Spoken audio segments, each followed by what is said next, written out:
Isabi, nasana oibi aihakna karigumba yawa amatang chingoinajage haibabu.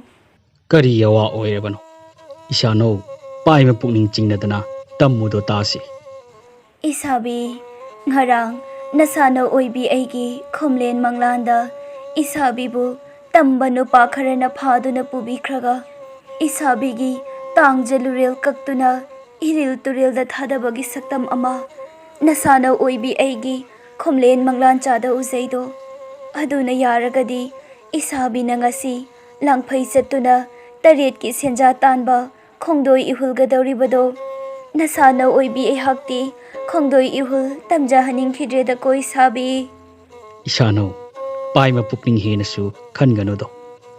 Khomlen manglan chagi wabu karisu thoidona khallugano ko. Nasabi oiba aina langphai chattuna taret ki senja tandrabadi yumsigi leitaba lairabadi kanana yengsinbigani. Ado phanamak oidunasu nasana aigi paima pukning sidi khoirangdaba ngamde ko Isabi. Se paima pukning henasu khangano. Adugi sarukpudi aigi tarachak yomsilo.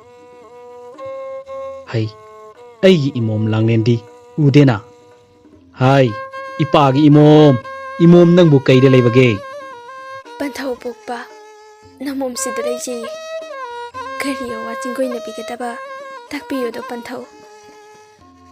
Imom ngasi korong nongjadi langphai chattuna taret ki senja tanba khongdoi ihul tamlugedo. Palem nama oibiga ningthi jana leiramuko ipagi imom. Panthau namom oibi ehaksu panthau na taret ki senja puduna lakpado palem ima oibiga khaurang nangai jeram ki ko panthau.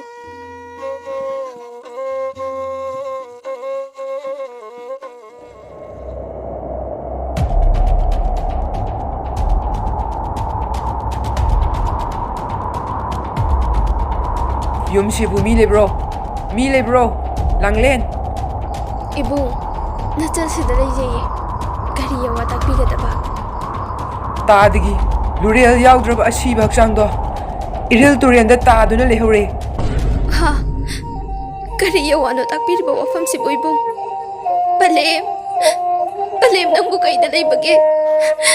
Imom, tare. Hey, imom, kari matauno. Imom na mitlo pirang ihaw na awasak ngon utpadi. Palem na maoy bida chinggoy naudo imom. Palem, panthau gi thawa yaudraba hakchangdo iril turil da taduna lehore haye palem.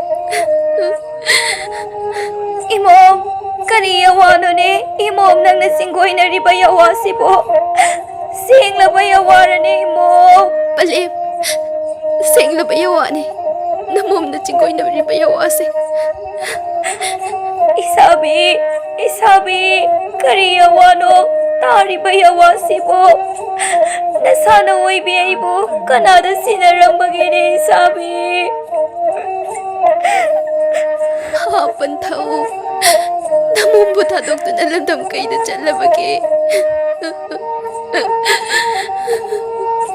Isabi, namom langlena mitlo pirang sinthana awa saina khangduna Isabi nang bukauri basibo tada baro Isabi.